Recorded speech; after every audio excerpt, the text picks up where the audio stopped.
ሰላም ጤና ይስጥልኝ ክቡራንና ክቡራት የቻናሌ ተከታታዮች፣ በመጀመሪያም አጫጭር ሰበር አርዕስተ ዜናዎችን አስደምጣችኋለሁ። አዳዲስና ታማኝ መረጃዎች በየደቂቃው ልዩነት ዩቲዩብ ላይ ይለቀቃሉ። እናንተም የምንለቃቸውን መረጃዎች በፍጥነት እንድታገኙ ወይም ኖቲፊኬሽን እንዲደርሳችሁ ቻናሉን ሰብስክራይብ በማድረግ የደውል ምልክቱን መጫኑን አትርሱ።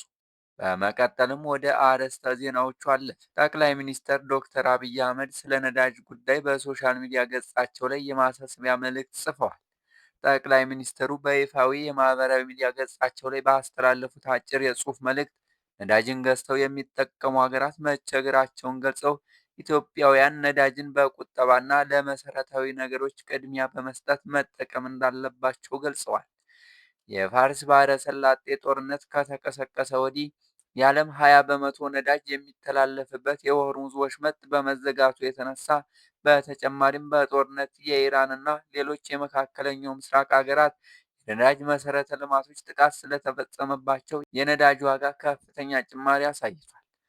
ይህን ችግር ለመቅረፍ ከፋርስ ባህረ ሰላጤ ሀገራት የሚወጣውን ከፍተኛ መጠን ያለውን ነዳጅ የሚተላለፍበትን የሆርሙዝ ወሽመጥ ለመጠበቅ የኔቶን አባል ሀገራቶች እንዲሁም ሌሎች ሀገራት እንዲተባበሩ ፕሬዝዳንት ዶናልድ ትራምፕ ጥረት እያደረጉ ነው። ግዙፍ መርከቦችን ከኢራን ጥቃት ለመጠበቅ የሀገራት ጥምረት ለመፍጠር የአሜሪካ መንግስት ከ7 ሀገራት ጋር እየተነጋገረ መሆኑን የጠቀሱት ትራምፕ ከእነዚህም መካከል ቻይና እንደምትገኝበትም ገልጸዋል።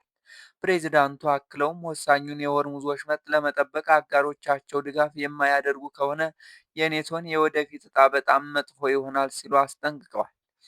የኢራን ጠቅላይ መሪ ሞጅተባ አሚኒ ከተሾሙ በኋላ ባለፈው ሳምንት አጋማሽ ላይ ባስተላለፉት መልእክት በአሜሪካና በእስራኤል ጥቃት የተጎዱ ኢራናውያንን ደም ሆርሙዝን በመዝጋት እንደሚበቀሉም አመልክተው ነበር። ይህንን ተከትሎ 20 ሺህ የሚጠጉ መርከበኞችና የመርከብ ሰራተኞችን የያዙ ግዙፍ መርከቦች ለመንቀሳቀስ ተቸግረው ውቅያኖስ ላይ ቆመው ይገኛሉ። የኢራን እስላማዊ አብዮታዊ ዘብ ባወጣው መግለጫ የአሜሪካ ጦር አውሮፕላን ተሸካሚ መርከብ ጄራርድ ፎርድ በቀይ ባህር መገኘቱ ለኢራን ስጋት ስለሚሆን የመርከቡ የአቅርቦትና የአገልግሎት ማዕከላት በሙሉ በኢራን የጦር ኃይሎች ኢላማ ተደርገው ይቆጠራሉ ብሏል። ይህ ጄራርድ ፎርድ የተባለው የአሜሪካ የጦር መርከብ እርዝመቱ 300 ሜትር የሚደርስ ሲሆን በግዝፈቱና በእርዝመቱ የሚወዳደረው የሌለው የዓለማችን ግዙፉ መርከብ ነው። ዝርዝር መረጃውን እንመለስበታለን። የመካከለኛው ምስራቅ ጦርነት አሁንም እንደቀጠለ ነው። በዛሬው ዕለት ጦርነቱ 16ኛ ቀኑን አስቆጥሯል። አሜሪካና እስራኤል ኢራን ላይ በመተባበር የሚፈጽሙትን ጥቃት ለመከላከል ኢራን እንደ ዋነኛ አማራጭ የተጠቀመችው የሆርሙዝ ሰርጥ ወሽመጥን መዝጋት ነው። በዚህ ወሽመጥ የሚተላለፈው የነዳጅ መጠን የዓለም 20% በመሆኑ በዓለም ላይ ከፍተኛ የነዳጅ እጥረትን እያስከተለ ይገኛል።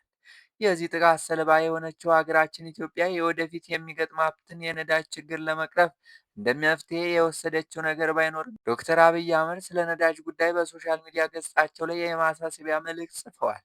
ጠቅላይ ሚኒስትሩ በይፋዊ የማህበራዊ ሚዲያ ገጻቸው ላይ ባስተላለፉት አጭር የጽሑፍ መልእክት ነዳጅን ገዝተው የሚጠቀሙ ሀገራት መቸገራቸውን ገልጸው ኢትዮጵያውያን ነዳጅን በቁጠባና ለመሰረታዊ ነገሮች ቅድሚያ መስጠት መጠቀም እንዳለባቸው ገልጸዋል።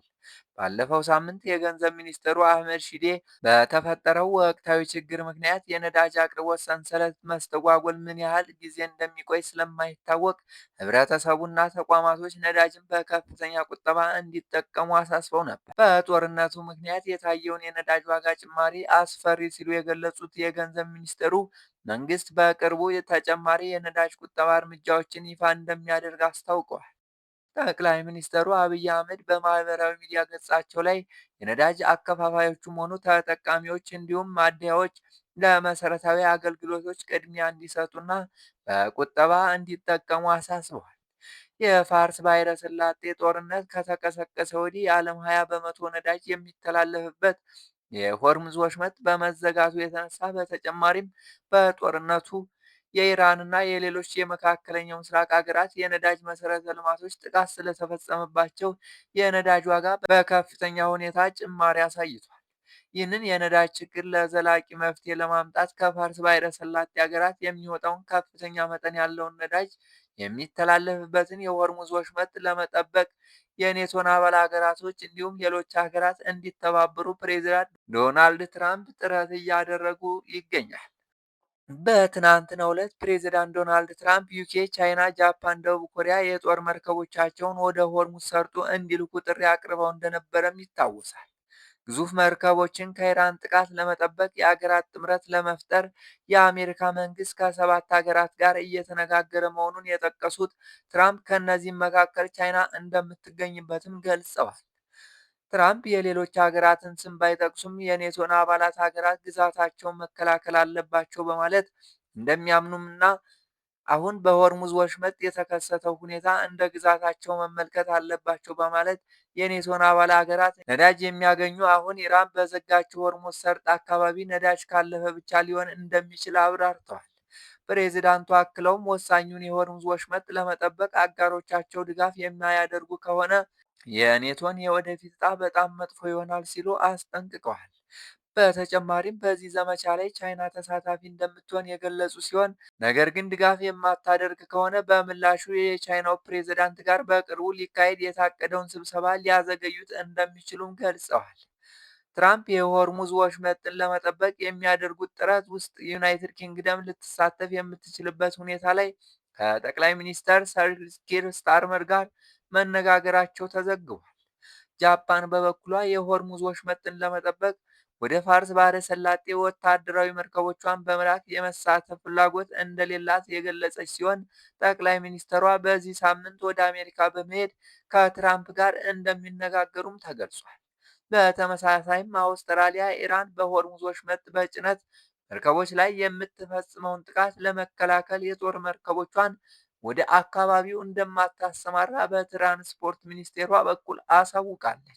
አዲሱ የኢራን ጠቅላይ መሪ ሞጅተባ አሚኒ ከተሾሙ በኋላ ባለፈው ሳምንት አጋማሽ ላይ ባስተላለፉት መልእክት በአሜሪካና በእስራኤል ጥቃት የተገደሉ ኢራናውያንን ደም ሆርሙዝን በመዝጋት እንደሚበቀሉ አመላክተው ተናግረው ነበር። የዓለም 20 በመቶ ነዳጅ ምርት የሚተላለፍበት ሆርሙዝ ወሽመጥ በጦርነቱ ምክንያት በተፈጠረ ስጋት በዓለም ገበያ ላይ የነዳጅ ዋጋ ከፍተኛ ጭማሪ እንዲያሳይ አድርጓል። ባለፉት 2 ሳምንታት በሆርሙዝ ወሽመጥ በኩል የሚተላለፉ የመርከቦች ቁጥር ከጦርነቱ በፊት ከነበረው 90 በመቶ ቅናሽ ማሳየታቸውን ዘገባዎች አመላክተዋል። ጦርነቱ ከተጀመረ ጀምሮ እስካሁን ድረስ መርከቦች ላይ በተፈጸመው ጥቃቶች 19 ገደማ የሚደርሱ መርከቦች መውደማቸው ተዘግቧል። በአካባቢው በተፈጠረው ስጋት ምክንያትም 20 ሺህ የሚጠጉ መርከበኞችና የመርከብ ሰራተኞችን የያዙ ግዙፍ መርከቦች ለመንቀሳቀስ ተቸግረው ውቅያኖስ ላይ ቆመው እንደሚገኙ የተነገረ ሲሆን በዚህም ምክንያት የምግብና የውሃ እጥረት እያጋጠማቸው እንደሆነም ተዘግቧል። አብዛኛው የመካከለኛው ምስራቅ አገራትን አሜሪካ ለጦር ሰፈሮቿ እየተጠቀመቻቸው እንደሆነ ይታወቃል። ይህን ተከትሎ ኢራን በቀይ ባህር የሚገኘውን የአሜሪካውን ግዙፍ የጦር ተሸካሚውን መርከብ ኢላማ ልታደርግ እንደሆነም አስታውቃለች። ይህ ግዙፍ የጦር መርከብ አሜሪካ አለኝ የምትለውና የምትተማመንበት የባህር ኃይሏ እንደሆነ ይታወቃል።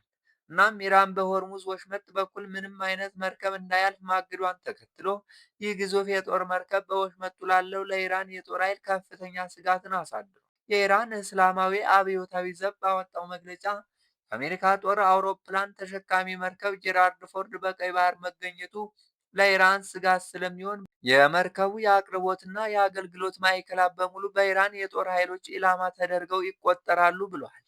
ይህ ጄራርድ ፎርድ የተባለው የአሜሪካ የጦር መርከብ ርዝመቱ 300 ሜትር የሚደርስ ሲሆን በግዝፈቱና በርዝመቱ የሚወዳደረው የሌለው የዓለማችን ግዙፍ መርከብ እንደሆነ ይገለጻል። በመካከለኛው ምስራቅ የሚገኘው የአሜሪካ ጦር ሰራዊት ማዕከላዊ እዝ ሴንትኮም ባለፈው ሐሙስ በዚህ የጦር መርከብ ላይ አንድ ክፍል ላይ የእሳት አደጋ ተነስቶ እንደነበረም አስታውቋል። ነገር ግን እሳቱ በቁጥጥር ስር እንደዋለና በመርከቧ አጠቃላይ እንቅስቃሴ ላይ ምንም አይነት መስተጓጉል የሚያስከትል ጉዳት እንዳላደረሰና መርከቡ አሁን ላይ ሙሉ በሙሉ ስራውን እያከናወነ መሆኑን ገልጿል። ማዕከላዊ ዕዙ ጨምሮም በመርከቡ ላይ የተነሳው እሳት ከጦርነት ጋር በተያያዘ አይደለም ሲሉ የተከሰተው የእሳት አደጋ በጦርነት እንዳልሆነም አሳውቋል። ውድ ተመልካቾቻችን ለሰዓቱ ይዘናቸው የመጣናቸው መረጃዎች እነዚህን ይመስሉ ነበር። በቀጣይ በሌላ መረጃ እስከምንገናኝ መልካም ጊዜ ተመኘን።